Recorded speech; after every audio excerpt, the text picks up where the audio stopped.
新前总统李登辉已经98岁，这个月新历初八，因为任务冷去砸到，烦恼引起数粒性的肺炎，互人赶紧送去台北荣总大医检查，甲打也未出院。李登辉办公室主任王彦军出面说明，讲前总统李登辉即马头壳真清楚，情形嘛当讲是真稳定，慢慢恢复。唔知什么时阵会当出院？烦恼讲本身有心脏的症头，即马敢若会当用较弱的抗生素来治疗。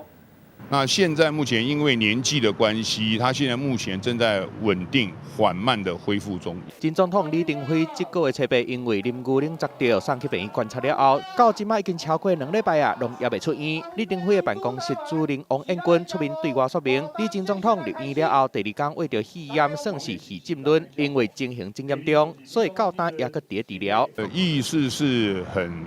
不能讲很清楚，意识是清楚的。 那因为毕竟李前总统98岁，他的年纪已经非常大了，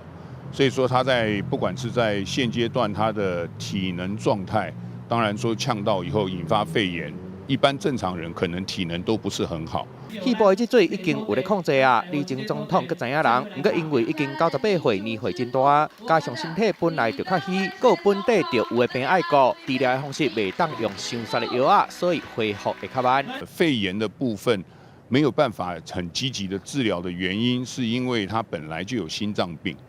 那如果说用强效的一些这个抗生素的话，会怕影响到心脏功能，所以现阶段只能够用比较弱的这个抗生素来做治疗。 李前总统目前讲话表达也算无问题，身体嘛有豆豆咧恢复。啊，若什么时阵会当出院，办公室嘛无法度确定，也是爱对身体健康做整体评估。记者综合报道。